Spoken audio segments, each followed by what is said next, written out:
Bismillahirrahmanirrahim. Assalamualaikum warahmatullahi wabarakatuh. Bismillah, alhamdulillah, wassalatu wassalamu ala rasulillah. Alhamdulillah pada jamaah Al-Asran, kali ini saya masih bisa sedikit menyampaikan ilmu kepada para jamaah semuanya ya. Mudah-mudahan ilmu yang kita terima secara hakikatnya diberikan oleh Allah dan kita diberikan ilmu yang bermanfaat dan ilmu itu mendapatkan kita suatu keberkahan dan maghfirah Allah. Amin ya Allah ya rabbal alamin. Kali ini saya membawa kitab Iqna pada juz pertama pada Shahifah ke-174. Di sini di dalam pembahasan ini dikatakan kita kan udah mengetahui ya bahwa jika pasangan suami istri setelah melakukan berhubungan maka itu mempunyai hadas janabah, dan tentunya jika punya hadas janabah mewajibkan kita untuk melakukan mandi besar. Itu udah pada paham, udah pada tahu teh? Iya. Nah, sekarang yang menjadikan pertanyaannya itu adalah begini, teh gimana nih? Maaf banget ya, maaf ya. Ini misalkan gimana nih teh, suamiku kan umurnya itu udah agak lumayan nih, udah agak 50 tahun ke atas misalkan. Nah pada suatu malam misalkan aku itu ingin berhubungan gitu dengan aku. Tetapi suamiku itu misalkan impoten. Sehingga ya paham gak apa impoten? Ya impoten itu jadi barang milik sang suaminya itu susah sekali untuk tegak seperti tiang, susah banget gitu karena impoten gitu. Nah bagi suamiku itu apakah tetap mewajibkan untuk melakukan mandi besar atau enggak? Karena memang ya enggak sampai mengeluarkan air nutfahnya, karena mau mengeluarkan air nutfahnya juga gimana? Susah itu dikarenakan impoten itu nggak bisa berdiri misalkan. Nah itu yang menjadikan pertanyaan, apakah hal ini mungkin saja terjadi? Mungkin aja terjadi ya, apalagi yang bapak-bapak yang udah agak cukup umur yang tidak terlalu sehat badannya. Baik, kalau saya ketemukan di dalam kitab Al-Iqna, di sini dikatakan Bismillahirrahmanirrahim, walladzi yujibul ghusla sittatu asya'a. Mungkin kita sudah mengetahui ya, yang mewajibkan kita untuk melakukan mandi besar itu ada sittatu asya'a, ada 6 perkara. Minha salah satun tashtariku fihar rajalu wan nisa'u, yaitu jika sang suami dan juga istri melakukan berhubungan ma'an ya, bareng-bareng, wahiyya, dan yang salah sah itu ail ula iltiqa'ul khitanaini, di mana sudah bertemu 2 alat khitan, artinya laki-laki dan juga perempuan, biidkhalil hasyafati, memasukkan laki-laki hasyafahnya, walau bila qasdin, walaupun enggak ada maksud. Au kana dzakaru asyalla au ghaira muntashirin au qaddaraha min maqtu'iha farjan min imra'atin walau mayyitatan, walaupun kepada mayit katanya. Nah, oke. Jadi gini ya.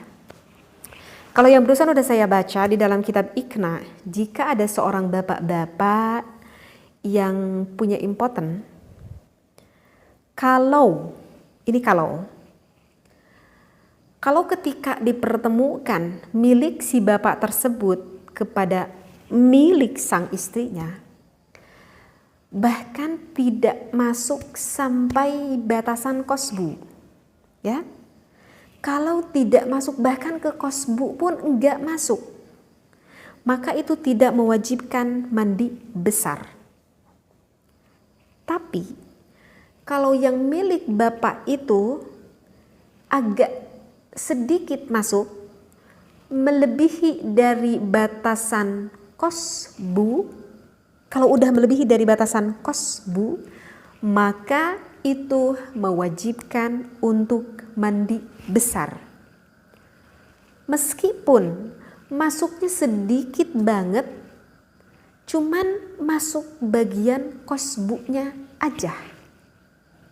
Ya, karena emang batasannya itu adalah untuk mewajibkan kita melakukan mandi besar.